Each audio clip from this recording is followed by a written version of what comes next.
من ایره میگم که فرض کنین تمام چیزایی که مردم به شما میگه واقعی است، فرض کنین خطر است در او کار، فرض کنین شاید تاوان کنین، فرض کنین تمام بابوایی را که به شما نشان میده واقعی است، خب که چی؟ و این خیلی سوال جالب است وقتی میگیم چرا و چطور میتونیم از سختی ها خود نجات بدیم. چرا باید از سختی ها خود نجات بدیم؟ چرا باید هر چیز ساده باشه؟ چرا باید همه چیز آسان باشه؟ چرا باید هر چیز ساده به دست بیاریم؟ چون اگر هر آن چیزی که ارزش داره ساده باشه دیگه ارزش نداره. فرض کنین اگر به دست آوردن پول یک کار ساده می بود، خوب کلگی میلیونر می بود، هیچ کس گپ هیچ کس نمیشنید، نظام از بین میرفت. پیش یک تاکسیوان میرفتی میگفتی مرا ببر، میگفت بیادر است تو که پیسیم زیاد است، تو چی کاره که من تو را ببرم. پیش نانوای میرفتی بیادر نان بده، میگفت لالا خو ما میلیونر هستم بخیبان ما لاده لاده گپ نزن. پس چیزایی که سخت هستن باید به خاطرش سختی کشید. اگر تو میخوای یک سکس پک داشته باشی و سکس پک جور کردنش آسان باشه، خب دیگه سکس پک ارزشش چیست؟ اگر تو هم داشته باشی، دوستای دیگه ما که اینجا شیشته اونا هم داشته باشه و ما هم داشته باشم، پس ویژگیش چی شد؟ پس چیزایی را که شما میخواین در زندگی که خیلی مهم است، سخت است به دست آوردنش. چیزایی که ارزش داره سخت است به دست آوردنش. و اگر سختی نباشه، خب هر آن چیزی که تو به دست میاری بی‌معناست. بنان دوستای زیاد هستن که از سختی میگریزه و این بزرگترین اشتباه است. تو میخوای ویژه باشی، تو میخوای خاص باشی، میخوای خانه‌ت خاص باشه، میخوای موترت خاص باشه، میخوای خانمت خاص باشه، میخوای خانواده‌ت خاص باشه، پس باید به خاطرش سختی را تحمل کنی. تو نمیتونی یک چیز را بدون کشیدن سختی ها پخته بسازی. بنان باید سختی را استقبال کنی و سختی را باید ببینی و هیچ وقت باید کوشش نکنی که از زندگیت سختی را حذف کنی. من دوستایی دارم که همیشه برام میگفتن که شکیب راههای آسان چیست، باید یک کار کنیم که سختی نبینیم تا برسیم به یک جای. و بعد وقتی کم زندگیم تغییر کرد و با افراد فامیده روبرو شدم، اونا همیشه برام میگه شکیب سختی ها نیست در زندگی، بیخی مزهش رفته، چی کنیم که کار چالنجی باشه. و جالب است ایدیاهای اونا وحشتناک بود و وقتی که عملیش میکرد و او را به دست می آورد، نیروپنفرین و دوپامین اینا میرفت به سطح بالا و اعتماد به نفسشان میرفت خیلی بالا. مثلا ایلن ماسک چرا در جهان بیشتر مردم روش بحث میکنه؟ به خاطر که این آدم آماده است به هر نوع چالش. چیزایی را این آدم میخواد به حقیقت مبدل کنه که دیگرها فکر میکنن در موردش فکر کردن دیوانگی است. مثلا میگه ما یک راکت روان میکنیم به فضا و مردم از جهان میبریم به فضا که در اونجا زندگی کنه. یک نظریه دیوانه کننده است و به خاطرش باید خیلی سختی ها را کشید. و ایلن ماسک بالای مفکوری خود باور داره و تمام سختی هایی که در پیش رویش از برش تسلیم نمیشه. بارها راکتاش انفجار کرد از بین رفت اما آدم تسلیم نشد، چون اعتماد به نفس داره و سختی را به عنوان یک نعمت میبینه. پس چرا باید زندگی آسان باشه؟ چرا باید ما به سختی لبیک نگوییم؟ چرا باید ما در مورد سختی فکر مثبت نداشته باشیم؟ من میگم سختی کجاست؟ لبیک، خوش آمدی، من میخوایم امتحانت کنم ببینم که تو از ما کده توانمندتر است یا خیر. من اشرف المخلوقات هستم، من بهترین مخلوق خدا بر روی زمین هستم و تمام زمین به خاطر ما پیدا شده. پس سختی دیگه کیست؟ بیایه به خیر بیایه، در مقابلش استاد میشم و یک راه حل برش انجام میتم یا یک راه حل برش پیدا میکنم. ما را به شدت ترساندن از سختی ها، از زحمات، از درد، از شکنجه، اما این چیزایی است که تو را مبدل میسازه به یک مرد واقعی. پس من میگم هر دوستی که از سختی میترسه هیچ وقت زندگی آرام نداره و هر دوستی که بر سختی میگه خوش آمدی همیشه آرام است، چون از چیزی که تو میترسی او به یک بلا مبدل میشه و از زندگی تو نمیبرایه. اما روزی که استاد شوی و بگویی که چی، دیگه سختی ها خودش از بین میره. من میگم ببینید شما یک تجربه خیلی جالب است بالای شادی ها انجامش میده و از این من همیشه صحبت میکنم چون خیلی زیباست تجربه. 4 شادی را میبرن در یک پنجره و یک کیله را بالا بند میکنه. یک شادی بالا میره، وقتی که بالا میره که کیله را بگیره بالای تمام شادی ها آب انداخته میشه. بعد شادی ها میفهمه که هر زمان کسی بره به او کیله که بگیریش سرینا او انداخته میشه. از او خاطر شادی ها دیگه اجازه نمیده کسی را که بره کیله را بگیره. بعد هر هفته یک شادی را تغییر داده میره. هر شادی نوی که میره که او کیله را بگیره 3 شادی دیگه او را میگه نرو. هفته دیگه شادی را تغییر میده، هفته دیگه شادی را تغییر میده. روز میرسه که هر 4 شادی که شاید او صحنه بودن از پنجره رفتن بیرون و هیچ شادیه که شاید او صحنه بود که با کیله دست میزنی و او سرت میآید در پنجره وجود نداره. ولی هر 4 شادی نو هیچ شادی را نمیمانه که با کیله نزدیک شوه، در حالی که خودشان هم نمیفهمه که چرا. به خاطر که یک رواج مانده. از سابق نخواستن کسی را بانن که کیله را بگیره، حالا هم این مبدل شده به یک رواج. از امو گذشته ها ما را ترساندن که وی خدا از غم نگاهت کنه، زندگی خیلی سخت است، الانک و سختی ها خطرناک است، زحمت زیاد ما را دیوانه میکنه، در حالی که بیشتر از همه زحمت میکشیم. کدام افغان ما زحمت نمیکشه؟ اما تفاوت چیست؟ هر افغان ما حاضر است که به خاطر نوکری کردن به دیگران زحمت بکشه، حاضر است به خاطر غلامی به دیگران زحمت بکشه، اما حاضر نیست به خاطر استقلالیت زندگی خود زحمت بکشه، چون غلام فکری گشتن، تجربه هایی را دارن که اصلا نمیفهمن چرا این کارا میکنه. مثلا یکی از دوستای دفتن بگو نام مادرت برم بگو، نمیگه. چرا نمیگی؟ خب شرم است. کی گفته که شرم است؟ نمیفهمم، اما شرم است. من ایره میگم که فرض کنین تمام چیزایی که مردم به شما میگه واقعی است، فرض کنین خطر است در او کار، فرض کنین شاید تاوان کنین، فرض کنین تمام بابوایی را که به شما نشان میده واقعی است. خب که چی؟ درست یا هیچ نمیبینی او بابا را، یا میبینیش امتحان میکنی که میتونی از بین ببریش یا خیر. من در زندگیم یک عادت دارم، تا زمانی که با یک مشکل روبرو نشدیم در موردش فکر نمیکنم. روزی که با اون مشکل روبرو شوم نظر به مشکل آمادگی میگیرم. بعضا مثلا برای ما گفته میشه که نکو، اگه کتی کار روبرو شدی که آدم کلان است، میزنید، خرابت میکنه، مشکل برات پیدا میکنه، فلان بستان.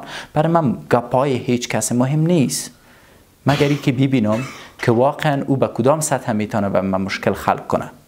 پس یکی گفتن مردم است. ما یک مثل خیلی خوب داریم که میگه شنیدن کای بود مانند دیدن. پس چرا نمیبینین؟ تا کی باید بترسین؟ تا کی باید بدون مبارزه تسلیم شوین؟ چرا نمیخواین ببینین؟ به خاطر نمیخواین ببینین چون میترسین از سختی، و هرچی بیشتر از سختی بترسین و ازش فرار کنین، به امو اندازه بیشتر سختی میایه به دنبالتان. مردم غریبه ببینین، یک مستری را ببین شب و روز زحمت میکشه اما بازم غریب است. یک نفر دیگه را ببین که کارگر است، شب و روز زحمت میکشه اما بازم غریب است. یک پیسه‌دار را ببین که هیچ کار نمیکنه اما بلک ها افغانی را به دست میاره. چرا؟ چون غریب به این ذهنیت است که باید از سختی نجات پیدا کنم. گمش کوین، اما قدری مستریگری را میکنم که یک وظیفه خوب برام پیدا شد. می که وظیفه خوب برام پیدا شد، مستریگری را اعلام میتم. پیسه‌دار به او فکر نیست. پیسه‌دار میگه هر تجارت را که دارم کل زندگی مینمیز باید به اینمی کار کنم. یک مستری اگه به این نیت کار کنه که اینمی وظیفه مسئول، ما باید در اینمی بخش مستریگری میلیونر شوم، باور کو یک سال بعد میلیونر است. تو یک پنچرمن را میبینی که پنچرمنی میکنه، وقتی برش میگی که بیادر چرا پیسه‌دار نمیشی، این دی وظیفه تو والا کسی پیسه‌دار میشه. خود پنچرمن میگه این مقه که برای خود یک روز یک 3 وقت نانم پیدا میکنم باید شکر بکشم.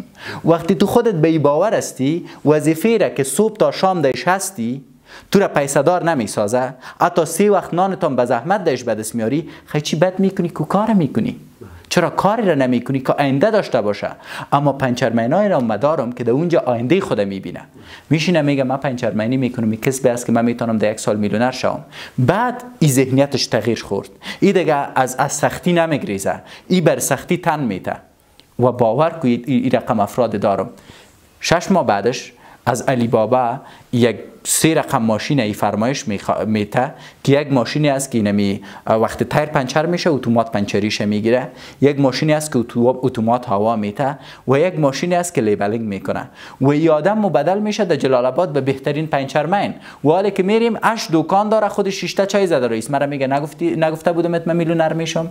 ما به خاطر در وظیفه خود ناکام هستیم که خود ما با وظیفه خود ما به چشم کم میبینیم و خود ما باور نداریم بالای خود ما و بالای کار ما که میتونه آینده ما را تغییر بده. پس خیلی چرا انجامش میتین؟ بنابراین خیلی مهم است که با سختی روبرو شوی و کاری که میکنی ازش مطمئن باشی که نتیجه میده. اگر مطمئن نیستی که نتیجه نمیده نکن. بنابراین مسائل حقوقی همش مبارزه فردی است و به خاطر مبارزه فردی تو باید جرأت داشته باشی و همیشه با خود بگویی که من برنده هستم و هزار آن چیزی که تو میترسی باید انجام بدی. هر زمانی که میخوای حقت به دست بیاری، هر آن چیزی که فکر میکنی برات خوب معلوم نمیشه و خطرناک است را باید انجام بدی. اگر فکر میکنی خوب نیست یک آدم دیده دانش، بزنده دانش. اگر فکر میکنی خوب نیست یک آدم کش کنی و یک جای ببری، کشش کن. بنان چون تو حقت میخوای و از هر آن چیزی که مغزت تو را میترسانه در اصل چیزی است که تو برش ضرورت داری. بنان من فکر میکنم در مسائل حقوقی باید بیشتر دل بزرگ داشت. در مسائل حقوقی باید 3 قدم از دشمن خود بیشتر بود. مثلا اگر دشمنم میخواد بالای ما یک حمله کنه و ما باید منتظر نشینم که حمله را دفاع کنم یا بگویم باش که یک پیرو حمله کنه باز چی میشه، ما باید 4-5 جای دیگه بالایش حمله کنم تا او دیگه جرأت نکنه دوباره بالای ما حمله کنه. و باور کنین این چیز خیلی خصوصی به این خاطر میگم که ما در زندگیم خیلی وقتا تارگت شدیم و هر زمانی که ما تارگت شدیم بعد از اینکه بالای ما حمله کردن و فهمیدیم که حال موضوع حقوقی است، رفتیم با خود شیشتیم داینه سعی کردیم گفتیم خوب شکیب جنگ است، میخوای برنده باشی یا میخوای تیرت بیاری؟ چون اگه قرار است که تیرت بیاری دیگه وقت تضایی نکو، برو تسلیم شو.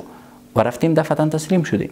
اما گفتیم نه، اگر این موضوع برات مهم است و قرار است میخوای جنگ و مبارزه کنی، پس میگم اوکی تو بارایم حمله کردی، اینجا مرا یک مشت زدی، 5 دوست دیگه هم دارم، بخو 80 مشت.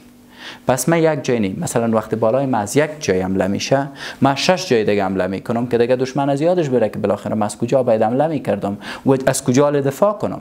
ولی اگر شما داخل جنگ هستین که یک حمله او میکنه یک حمله تو میکنی، این بدل میشه به بزرگترین جنگ که هیچ وقت پایانم نداره. بنابراین اگر کسی بالای حمله میکنه و میفهمی که او 6 مشت میزنه و همراه تو 2 مشت است، تسلیم شو. اما اگر میفهمی که او مرا 6 مشت میزنه و من میتونم 10 مشت بزنم، پس 10 مشت بزن. و اگر نمیفهمی که تسلیم شوی یا نشی، از کسایی مشوره بخوای که در همچو جنگا درگیر بوده. جالب است بسیاری دوستایی که در بخش حقوقی پیش وکیلا میرن، برای من خیلی جالب است. هیچ وقت یک وکیل نمیتونه برای تو قضیه شکل بسازه که تو برنده شوی. هر وکیل ازت میخواد که حداقل قضیه طولانی شه و پول خود به دست بیاره. هر وکیل میخواد دوسیه تو طولانی شه و تا او بتونه فیسای خود بیشتر بسازه. بنابراین تو باید پیش کسی بری که سرگذشت باشه. من مثلا یک مشکل دارم در یک محکمه، من پیش وکیل نمیرم، میرم خود محکمه، جایی که مشکلات مردم برش خلاص میکنه و میشونم میگم بیادر ببخشید شما چرا آمدین، مشکلتان چیست، شما چرا آمدین، مشکلتان چیست، شما چرا آمدین، تا که یافت کنم یک دوسیه کسی را که عین مشکل مرا داره و برزو میگم چطور برنده شدی، چطور باختی. کسایی که باختن اشتباهات کردن، کسایی که برنده شدن بردهای داشتن، اونا را کاپی پیست میکنم، حمله میکنم بالای دشمن خود. و این خیلی مهم است که باید به این مورد متوجه باشیم. ما جنگ را آغاز میکنیم بدون از اینکه بفهمیم چطور آغاز کنیم، به کدام شکل آغاز کنیم و آینده ما چی میشه. و اگر میریم ما پیش کسی نمیریم که بتونه درد ما را دوا کنه.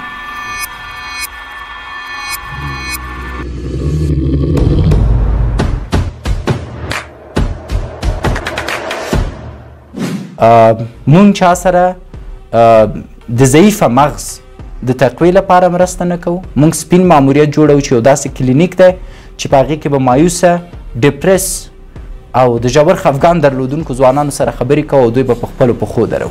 سپین ماموریت داسې یوه پروسه ده چې په میلیونهاو په لکاو هغه ځوانان چې ناهیلي ناامید او لارو کې دي دوی ته لار ښایي. د آنلاین لارې موږ دوی ته سرویس یا کومکونه کوو تر څو وشي کولی خپله لاره پیدا کړي. دا زما یوه هیله ده او دا زموږ د ټیم یوه هیله ده چې باید پوره شي.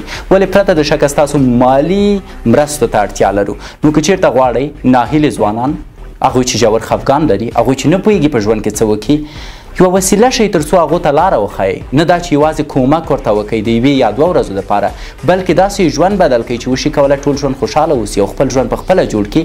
نو کولی شئ راسره په اړیکه شئ. البته دا واتساپ شمېره یوازې د هغه چا دپاره ده چې د سپین ماموریت مالی سپورټ یا مالی حمایت کوي. ستاسو هر روپۍ موږ ته ارزښت لري. مننه.